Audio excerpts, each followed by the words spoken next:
O começo do tratamento é assim, você nega, né? Eu não sou doente, eu paro a hora que eu quiser. Então, essa fase da negação. Só que a sociedade brasileira, ela vive numa negação constante, há séculos.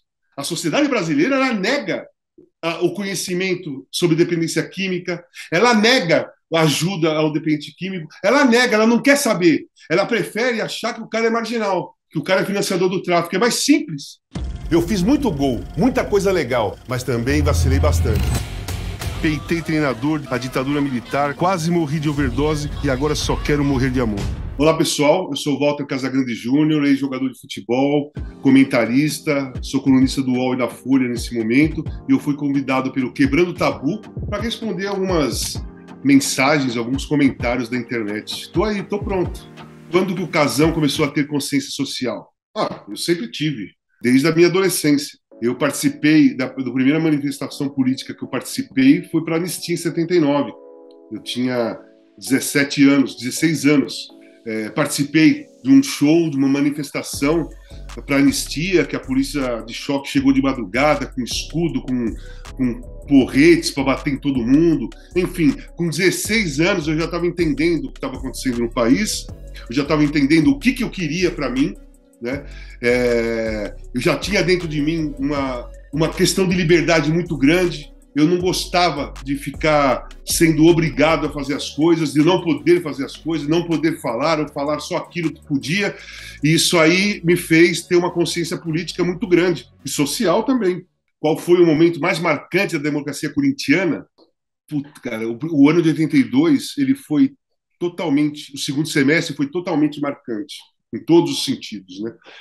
Marcante porque o time jogava muito bem, era gostoso jogar naquele time, era gostoso ir treinar com aquele time. Nós começamos a ter decisões, nós começamos a votar no vestiário sobre todos os assuntos, tinha votação, todo mundo respeitava o resultado da votação. Nós conquistamos prêmio para todo mundo, desde da senhora que lavava o uniforme do Corinthians, porteiro, massagista, roupeiro, todo mundo que tinha uma influência direta para a gente conseguir jogar, começou a ter prêmio igual os jogadores.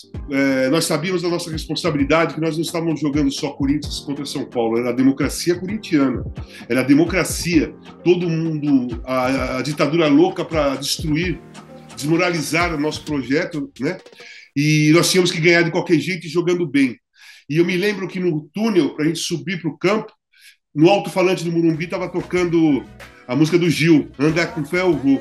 E automaticamente, naturalmente, nós ali na escada do Morumbi para subir, começamos a cantar. Andar com fé eu vou, a fé não costuma falhar. E aquilo mexeu com um brio, com... Cara, veio uma energia tão grande que aquele momento foi a coisa mais marcante do grupo da democracia corintiana. Para mim, o mais marcante foi a hora que eu fiz o terceiro gol contra o São Paulo, vitória de 3-1. A gente tinha a democracia dentro da gente, já, né? Então ficou muito mais fácil de a gente colocar em prática aquilo que a gente pensava, o que era, de como a gente gostaria de viver. Casão, é possível acontecer outra democracia corintiana no Brasil? Nós estamos, teoricamente, numa democracia. Naquela época, a democracia corintiana teve um valor, uma importância muito grande. Foi o movimento mais forte e mais importante dentro do futebol mundial.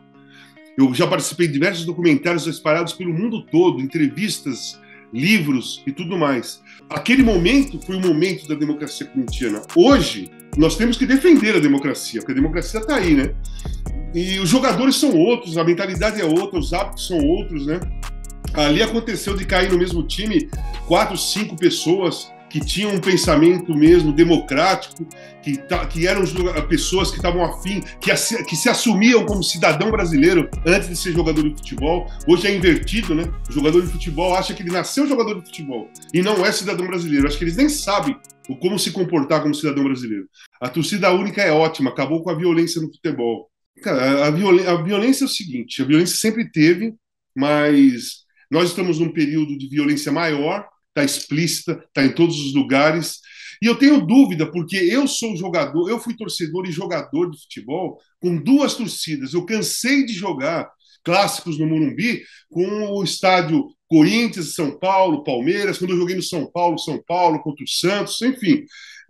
eu acho mais bonito, eu acho mais justo, né? E eu acho também que o espetáculo fica melhor.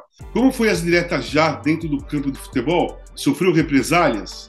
A direta já não. Era um movimento muito forte. O Brasil queria votar. O Brasil estava querendo direta já. A ditadura já estava terminando, já estava acabando. E aquele movimento foi muito tranquilo. Não teve represália, não teve nada que impedisse a gente de ir para o palanque do Anhangabaú com mais de 1 milhão de pessoas, sabe? Nós jogávamos com tornozeleira amarela, que era a cor das diretas já. Não teve, foi tranquilo, foi muita união, era uma coisa unânime praticamente. Só não queria as diretas os militares. As cores da bandeira, a bandeira, 7 de setembro, a camisa da seleção brasileira, ela é de todos os brasileiros. Só que nós achamos que não tinha, a gente não estava vendo tanto risco assim naquela época. Eu acho que não passou na cabeça de ninguém que aquilo seria sequestrado, né? A gente não poderia mais usar, né? Agora nós estamos correndo atrás. Tá difícil, mas mudando o governo, tudo volta ao normal. Eu não quero a camisa amarela só para mim. Eles também têm o direito de usar a camisa amarela.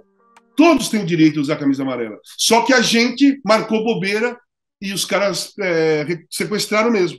A gente sempre pediu para jogador se posicionar politicamente, mas vendo tantos caras apoiando o preconceito, me arrependi do pedido. E você, Casão? Nós temos que nos manifestar contra os preconceitos, né? O jogador de futebol precisa se posicionar se preocupando com a parte social do país, contra a violência, contra o desmatamento, contra machismo, homofobia, racismo, sabe? A favor da proteção dos povos indígenas.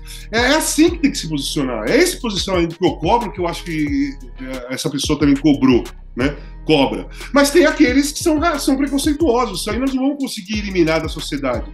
Mas aqueles que não são é que tem que se manifestar. Enquanto esses se manifestam, parece que a sociedade é totalmente preconceituosa. E ela não é. É que poucas pessoas põem a cara à tapa, entram numa luta para desmascarar os preconceituosos, os racistas e tudo mais.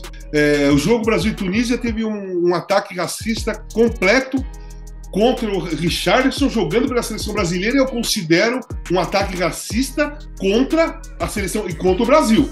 E aí, todos se manifestaram em solidariedade ao Richarlison. Aí o Neymar grava um vídeo apoiando o Jair Bolsonaro, que é racista. Qual foi o momento mais difícil pós-drogas que você vivenciou? Sou dependente químico em recuperação há 9 anos. Puta, o momento mais difícil é aquele da ressocialização, né? Eu fiquei internado 1 ano numa clínica. Depois eu comecei a sair, mesmo internado, acompanhado de um psicólogo, para ir na casa da minha irmã, ficar com a minha família. Depois eu fui evoluindo, me liberaram para ir num show, escolhi um show da Rita Lee, eu fui lá, show da Rita Lee, tirei uma foto, eu, a Rita Lee, a Hebe, que é maravilhosa essa foto. Mas, cara, depois eu tive que começar a fazer minhas coisas sozinho, né? E eu comecei a ter dificuldade, assim, de querer sair de casa, queria ficar trancado, porque eu fiquei habituado a ficar dentro de uma clínica. Então, a parte mais difícil para mim foi começar a encontrar prazeres na vida, prazeres verdadeiros, né? Que me desse satisfação de viver, né? Se o tabu das drogas fosse quebrado, a recuperação dos dependentes seria mais eficiente? Ah, sem dúvida, sem dúvida. A grande maioria das pessoas ainda na sociedade acha que não é doença, primeiro, acha que o cara vai trabalhar que para de usar droga, sabe? Vai fazer alguma coisa que para de usar droga, e eles não entendem. Então, um trabalho que eu faço muito forte quando eu faço palestras é de esclarecimento, né? Eu já presenciei crises de pessoas chegando no hospital de diabetes, uma crise de diabetes forte. 2, 3 médicos vão auxiliar, enfermeira, maca, levam para uma sala e tal, e um rapaz chegando com uma overdose de droga. Ele fica jogado na maca. Pelo menos aquele dia eu vi. Você que usou droga, então você espera. Eles não conseguem associar, muita gente não consegue associar que não tem diferença as doenças, né? A dependência química faz parte desse pacote de doenças que são perigosas, são fatais, que as pessoas correm risco. Enquanto a sociedade não entender isso, a eficiência de uma recuperação de dependente químico fica sempre muito difícil, porque ele não se sente pertencente à sociedade. Os caras da Cracolândia estão lá jogados no chão. O governo não toma uma atitude de tirar os caras de lá e colocar para tomar um banho, fazer a barba, com uma roupa limpa, para começar pela autoestima a recuperação. A recuperação tem que começar pela autoestima. Quem tem dinheiro consegue se recuperar. Quem não tem, fica jogado na rua. Casão, você sofreu algum tipo de preconceito por conta de dependência química? Vários, muitos preconceitos. A primeira coisa que acontece nas redes sociais quando alguém não gosta do que eu falo, quando alguém, principalmente os bolsonaristas, no caso, é atacar em cima da dependência química. Preconceituosamente, muita covardia, frases como viciado, seu drogado, definições assim, financiador do tráfico, cheirou muito, por isso que você está falando isso, vai cheirar, seu drogado, enfim, esse tipo de coisa. Se você não tiver fortalecido, isso te machuca, né? Porque preconceito, eu não sei, as pessoas que nunca sofreram preconceito, elas não têm noção da dor da pessoa que sofre com preconceito. O ataque preconceituoso, ele atinge a alma da pessoa. Quando você tem uma injúria racial para alguém, aquela pessoa fica ferida na alma, né? E então é muita crueldade, muita covardia quando você sofre preconceito. Sofri muito. Aí eu fui fazer uma terapia e falei pra minha psicóloga: pô, toda hora os caras ficam falando que eu sou viciado, que eu sou isso. Pô, fiquei um ano internado, tô recuperado, não uso droga, e o pessoal fica falando isso. Ela falou pra mim: Walter, parabéns. Se eles falam isso é porque só tem isso pra falar, você não tá fazendo nada errado. Você tá vendo uma vida correta e eles vão buscar no passado uma coisa que você não é mais pra te atacar. Aí a ficha caiu pra mim, então pra mim já não é mais ofensa, entendeu? Então eu não encaro mais como um ataque a mim, sabe? Eu acho que são ataques assim, sem sentido. O vício do dependente químico pode ser droga, pode ser álcool, pode ser cigarro, pode ser chocolate, pode ser compras, porque é compulsão. O problema da gente é a compulsão. Aí você desenvolve a compulsão para aquilo que você é mais fraco. Então, por exemplo, eu tive a tendência de ser dependente químico porque sempre curti drogas, veio da geração do final dos anos 70, metade dos anos 70, paz, amor, sexo, drogas, rock and roll e, cara, quando surgiu minha compulsão foi para droga. Mas tem gente que tem compulsão por chocolate. Quem tem compulsão por chocolate sai para comprar e compra pacotes de chocolate. Ele está sendo financiador da fábrica de chocolate. O único problema é que a droga é ilegal. Então, as pessoas, como ela é ilegal, as pessoas não conseguem perceber a semelhança com os outros vícios. Dependência de remédio. As pessoas não conseguem ver, porque o remédio é legal, você vai lá e compra. O álcool é legal, você vai lá e bebe. O cigarro é legal, você vai lá e compra cigarro. A droga tem que ser camuflada. Então, fica meio marginalizado isso daí. Mas depois que você vira dependente químico, você não está financiando nada. Você está escravo da droga. Você tem que comprar. O que você vai fazer? Tráfico de drogas é uma coisa. Dependente químico, viciado, é outra parada. Não tem nada a ver. Por que trata um alcoólatra melhor que um dependente químico de droga? Qual é a diferença? A diferença é que a droga do cara é legal e a droga do dependente químico de drogas é ilegal. Se eu defendo a legalização das drogas, né? Cara, é o seguinte, eu não posso ser a favor da legalização das drogas porque é uma substância que quase me matou. É uma substância que eu sou dependente. Então, eu não posso ser a favor da legalização. Mas eu não tenho nada contra quem é. Entendeu? Porque eu entendo. O maior desejo de um dependente químico é conseguir administrar o uso de drogas. O maior sonho do dependente químico é virar usuário, mas nós nunca vamos virar usuário, nós vamos ser sempre dependente químico. Então eu não posso defender isso. Mas quando eu olho movimentos a favor disso, eu não tenho nada contra. Porque também seria incoerente da minha parte. Incoerente. Eu virei doente numa parte final do meu uso de drogas. Eu passei muitos anos me divertindo. Cara, porque ninguém se vicia em coisa ruim. A droga, ela te dá um prazer inicial que você se sente bem e curte e acha um mal barato. Só que a droga é mentirosa. Depois ela começa a diminuir o prazer, e muitos acabam virando dependente químico e ficam doentes, né? Então, eu entendo muito bem o que é droga. Eu entendo muito bem quando se começa a usar droga, mas e entendo também aqueles que se defendem. Aqueles que se defendem o uso de droga é aqueles que não se sentem mal quando usam. Agora, a nossa sociedade, nós precisamos recuperar a educação do país. Nós precisamos recuperar a saúde do país. Nós precisamos parar de destruir a floresta. Tem uma porrada de coisa que a gente precisa fazer que, a meu ver, são mais importantes do que se focar ou gastar energia na legalização das drogas, entende? Eu acho que isso pode acontecer mais para frente, quando a gente resolver os problemas mais... Pô, nós estamos passando fome, cara. Grande parte da população brasileira está passando fome. Nós estamos numa crise ferrada. Muita gente na rua. Muita gente que tinha casa, perdeu a casa e está morando na rua, está passando fome. Isso é prioridade. Como combater a masculinidade tóxica no futebol? Cara, isso aí é uma coisa de raiz, bicho. Isso aí é uma coisa de raiz. O futebol é muito machista. O futebol inibe. O futebol intimida as diferenças de gênero dentro desse esporte. É muito no futebol masculino. É muito forte. Tanto que você vê o Richarlison assumiu a bissexualidade dele depois que ele saiu, parou de jogar, foi para a Globo, ele assumiu. Eu tenho certeza que ele sempre teve, ou uma boa parte da carreira dele, ele teve vontade de sair dessa situação de dúvida ou das pessoas, né, querer mostrar realmente quem ele é. Mas ele sabe que o mundo do futebol é machista. Ele sabe que se ele assumisse jogando bola, o espaço dele ia diminuir, dentro do vestiário ia ter problemas de relacionamento, ia ter. E o futebol é assim. É assim. Como combater isso? Como combater isso? É quebrando a raiz desse movimento machista que tem. Então é muito difícil. Eu sou contra completamente esse machismo que tem dentro do futebol. Mas, cara, é uma estrutura. Eu vi um goleiro brasileiro, Série B, Série C, que assumiu que era gay. Cara, não foi contratado por ninguém. O jogador era oferecido para tal time e a diretoria do time, mesmo gostando do goleiro, de como ele jogava, não, mas nós não vamos contratar por causa que ele é gay, para não criar problema para nós, entendeu? Eles ainda acham que ser gay é um problema. Aí fica difícil ter diálogo, né? Quais as medidas os clubes de futebol poderiam adotar para combater o racismo, LGBTfobia no esporte?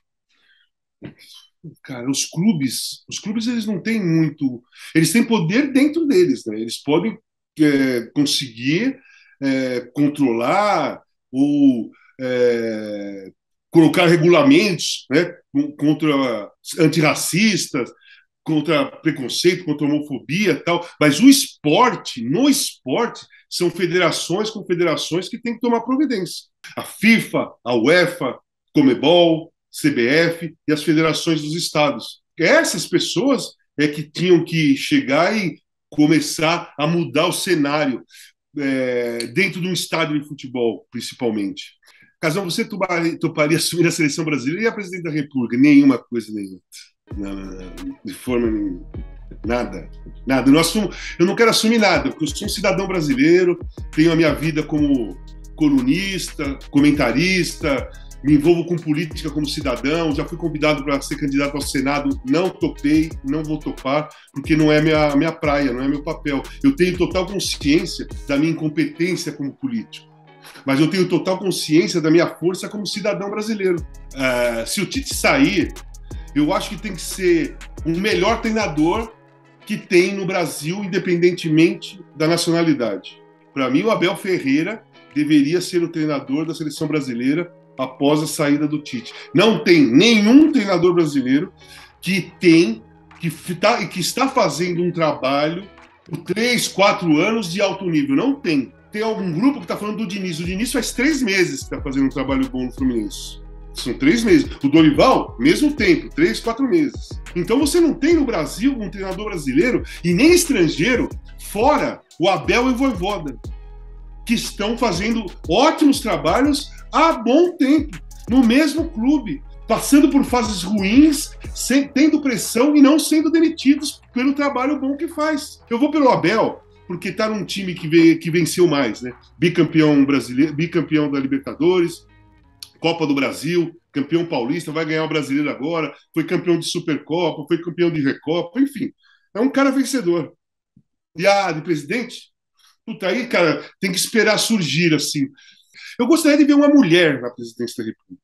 Eu gostaria muito de ver uma mulher, de preferência negra, com raízes indígenas. Eu trabalho com os povos indígenas. Elas têm uma personalidade, uma facilidade de comunicação e um conhecimento absurdo. Cara. Futebol e política não se misturam? Chega de mimimi. O cara está afirmando isso. Futebol e política não se misturam. Chega de mimimi. É isso mesmo que ele está afirmando? Não é uma pergunta, é uma afirmação? Ah, não, isso aí eu não respondo mais. Isso aí não dá para responder, não. Que absurdo. O esporte e a política andam paralelos o tempo todo, e o futebol principalmente. Uma Olimpíada é totalmente política. Copa do Mundo deixou de ser realizada durante a Segunda Guerra Mundial, uma questão política. A Argentina ganhou a Copa do Mundo de 78 em plena ditadura militar, que foi uma questão política. Em 70, quando os jogadores voltaram para cá, foram lá, quem levantou o troféu foi o Médici. Parecia que ele tinha feito o gol de cabeça contra a Itália.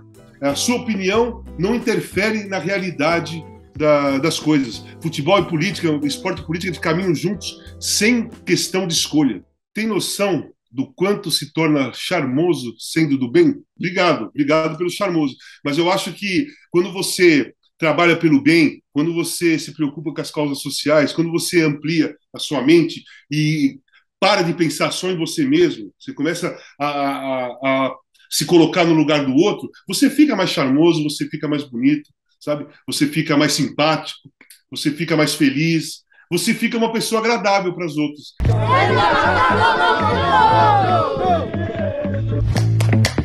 Que eu trabalho com as causas indígenas, eu acabei de fazer um evento que chamou Sem Demarcação Não Tem Jogo, numa terra indígena, na aldeia Caturamá, lá em São Joaquim de Bicas, do lado do Brumadinho. Nós fomos na aldeia e marcamos um campo de futebol com cal para simbolizar a demarcação de terra.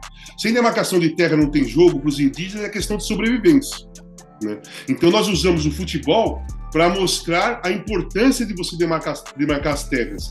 Então eu acho que as pessoas têm que começar a olhar para a floresta e para os povos indígenas. O meu papel com eles é esse, é organizar eventos e dar visibilidade, porque eles me pediram isso.